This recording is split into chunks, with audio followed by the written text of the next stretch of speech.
Good evening, everybody. Great to be back with you tonight on this mid to late September live, my nutrition in the news this week.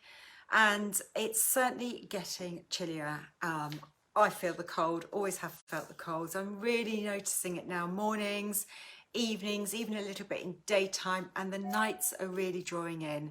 So we start to think a little bit more now about winter and how we're going to support ourselves through the winter. And I'm sure it's not going to be long before we're going to start getting ramping up in the news and on the media about having your flu boosters. Some of you will be having COVID boosters, how the hospitals are going to be overwhelmed with COVID and flu this winter. And you know, what can we do as individuals to really take care of ourselves and support ourselves so that we're not in a position where we're fearing getting COVID, fearing getting flu? How can we best support ourselves so we're in the best possible place that we can be? So it was quite timely that I found in the last week 2 new studies looking at COVID outcomes and with regards to certain nutritional intake, and one study was around probiotics, and they're very, very interesting. They didn't surprise me. This is information that I've been sort of aware of throughout the whole of COVID-19 times, but it's great now that we're getting studies backing up some of the basic sort of nutritional immune function and advice that I sort of know about through my training, and I just wanted to bring this to you so that you're aware of how nutrition can, and certain nutrients can really help you be in the stronger place you can be and really strengthen your immune system.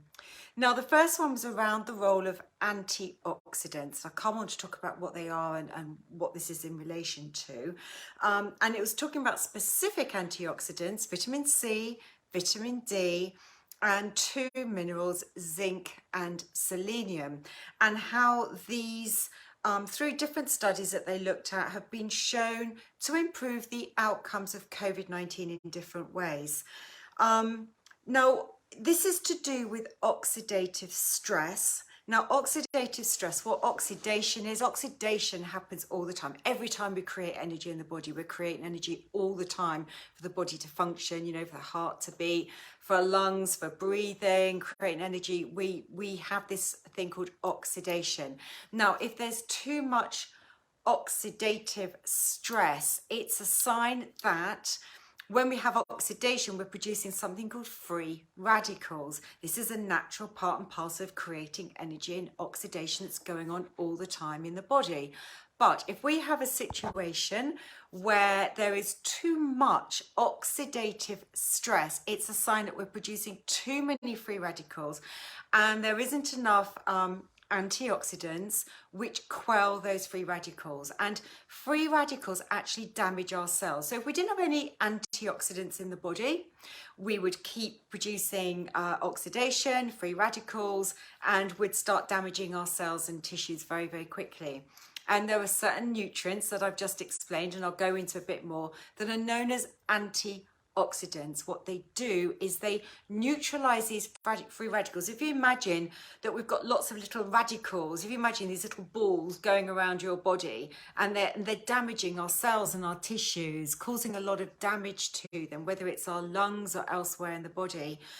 What the antioxidants do, imagine putting something around them in simplistic terms. If you think of it like that, they're going to neutralize these radicals, free radicals. They're going to neutralize them so they can't damage the body. There's lots of different antioxidants and they all work what we call synergistically together. We need all of them. With some of them are water soluble, some of them are fat soluble. They all work in different tissues and cells in the body in different ways, but we need all our antioxidants and we need them all to work together. But what they're doing is, in a way, they're sort of protecting our cells. They stop these damaging free radicals from causing harm to our cells and tissues. So just to backtrack, what we do know in COVID in the last 2 years is that those that have cardiovascular disease, diabetes, kidney disease, these more severe, what we call comorbidities, well, one is a morbidity, we can have comorbidities when we're suffering from more than one, they create a lot of oxidative stress in the body. And we know that these people have been far more at risk from what we call more severe outcomes of COVID. And of course, going right back at the start, you know, higher deaths amongst these types of groups of people. So oxidative stress is recognised and oxidative damage as being problematic for COVID, for the severity of COVID, for our recovery from COVID, when we think about long COVID, our recovery, trying to reduce hospitalisation. Now, I know we may have vaccines, but we also know that people are still struggling with COVID, that some people have had the vaccines and yet they are getting long COVID, they're taking a long time to recover. So making sure we look at ways to protect our body as best we can is important. So oxidative stress and antioxidants play a role, and it's like scales. If we've got too much oxidative stress, we haven't got enough antioxidants. So we up the antioxidants to lower the oxidative stress. That's the best way to think about it. So what were the study outcomes of this trial? So looking at these 4 different types of antioxidants I mentioned, vitamin C, let's start with that. They found through looking at a number of observational studies, the researchers looked back at a number of studies that have now been done. There's been loads and loads of studies around nutrition and other ways to help protect the body through COVID. Vitamin C, they showed it improved lung function. It reduced the inflammatory markers. We know that inflammation is a key part and parcel of oxidative stress, and inflammation damages the body. It also impairs the immune system. So it reduced inflammatory markers and therefore improved overall mortality. Vitamin D, we saw quite early on with some studies that patients that perhaps had been in ICU units had low vitamin D status, and it's been found that vitamin D, higher vitamin D status, reduced ICU admissions. It reduces inflammation in the body. It can help improve oxygenation, so help to avoid hypoxia, because we know that's one of the poor outcomes, don't we, of people going on ventilators with COVID, and helps to bring down fever as well. So that's vitamin D. Now, zinc, again, is so important for our immune system, and many people don't get enough zinc. If you love oysters, you're going to have a high zinc status. Nothing comes close to oysters in helping to raise zinc levels, but not many people eat oysters, but some of you may, and therefore that really helps zinc. But many people just don't get enough zinc in their diets. So zinc reduced hospitalization and ICU admission. It lowered inflammatory markers. And helped to reduce the severity of overall COVID symptoms. And the 4th one was around selenium. It's another mineral. It's what we know as a trace mineral. Zinc is also a trace mineral. We don't need a lot of it, but that doesn't mean it's any less important. You know, it's not like calcium and bones and we need lots of it. Trace minerals mean we only need tiny amounts, but that tiny amount is still equally important for our overall health of our body. And selenium was associated with decreased mortality. Selenium, we can get our selenium from Brazil nuts, one of the best sources of selenium. Our soils tend to be quite depleted of selenium in the modern agricultural age over farmed land. So eating Brazil nuts is great for selenium. There are other antioxidants. Vitamin A and E are other known antioxidants, and there were no studies that they could identify directly with lowering COVID-19 outcomes, improving the outcomes, I should say. But we do know that both are very, very important immune markers. When we think of vitamin A, we think about the mucosal linings in the body, whether it's the gut or the respiratory tract. And in that mucosal lining, it's very, very important for the production of antibodies, secretory IgA, very, very important antibodies. And so it helps to really strengthen that mucosal layer, like the one that lines the respiratory tract, where antibodies are produced. And vitamin E is very, very good at modulating the immune system. And what we do know again from COVID is that In the early days, what we read about with COVID is that the immune system went into overdrive. It didn't know how to turn itself off. So thinking about the oxidative stress, it went into overdrive, and the body wasn't sending out the signals which it should do to say, don't need to sort of send out all this immune inflammatory markers now, let's turn it off, and it wasn't doing that. Now, vitamin E is one of these nutrients that we know as an immune modulatory marker, helps to modulate it, so sort of recognize when it ought to be turned off and say enough is enough. So that's the sort of 4 key nutrients: vitamin C, vitamin D. You know, let's start supplementing. I supplement vitamin D pretty much all year round, even though I do sit in the sun, and absolutely crucial through our winter months. At one time we said just from October to March. Now we tend to say all year round, and now we're getting late September. You know, if you're not doing it, you really ought to, at least 1,000 IU of vitamin D. Vitamin C, fruit, vegetables, peppers, berries, pomegranate, kiwi fruit, dark green leafy vegetables, very rich sources of vitamin C, but you might want to think about supplementing that as well. Zinc, I've mentioned, obviously oysters, seafood, meat, pumpkin seeds, great source of zinc. And selenium, as I said, Brazil nuts. So, you know, it might be the time of year to think about buying a very, very good quality, high strength multivitamin and mineral. Start using that now if you're not already, which will have all those things in without question, a very good quality one. But, you know, this is the time to think about giving your body a boost. Now, the second part I wanted to come on to was talking about probiotics, you know, my passion around the gut. And looking at the role of probiotics.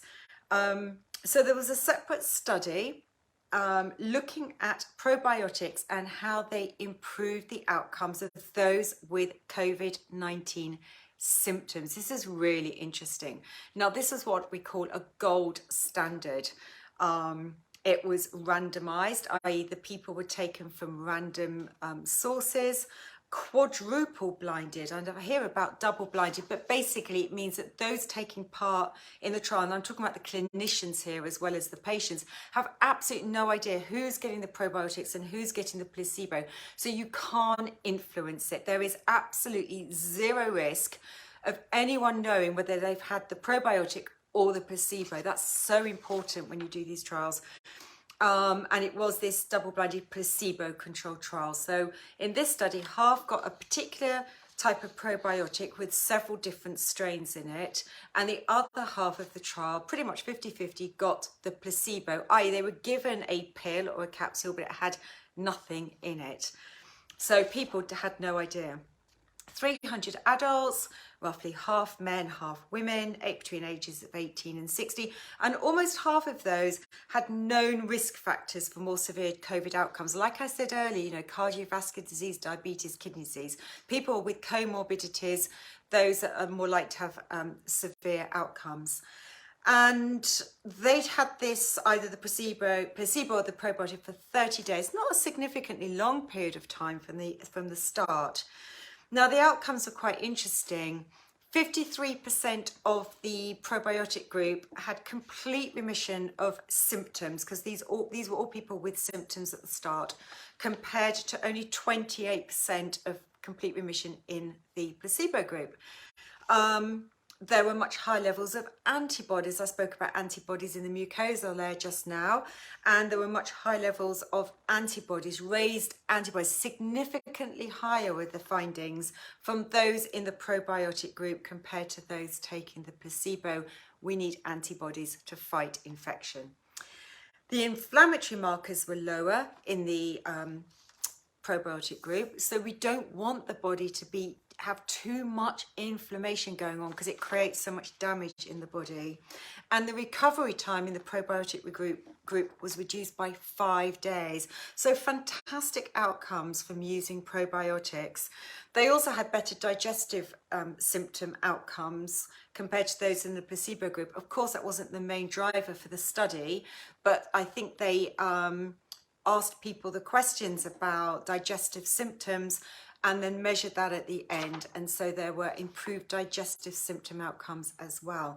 Now, why should a probiotic that we think of as being important for the gut be relevant to the lungs. Now, this is the area that, again, I'm finding increasingly fascinating. I do a lot of study around this, is that our entire body is made up of its own unique microbiome communities.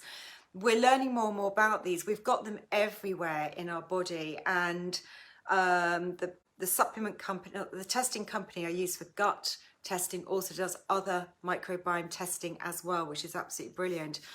But we know the lungs have their own unique microbiome community. And what we also know without any doubt, the gut microbiome is like the master regulator, and it's communicating out messages directly to these other microbiome communities.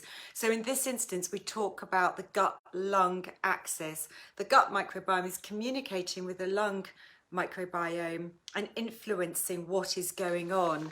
And so by taking a probiotic that we think is only having an influence in the gut, is not. It's influencing what's going on in the lungs. And there are so many strains and species of probiotic bacteria now, and I'm not going to go into what these names were because it won't really mean that much to you, but we're getting more and more specific.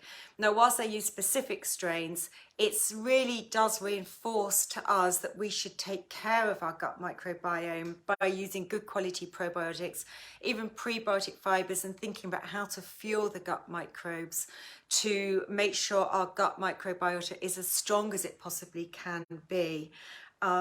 And what is found here is that the thought is that this gut, the probiotic that went through the gut, and the gut is then influencing the immune function of the lungs, which I think is really, really fascinating.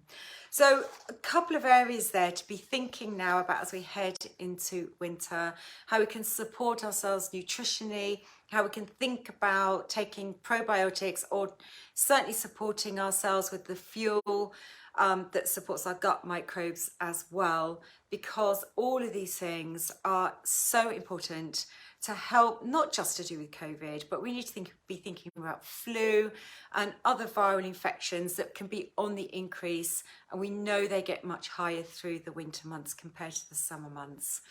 So I hope that's of interest to you tonight. Thank you for watching, and I'll see you all next Tuesday. Take care. Bye.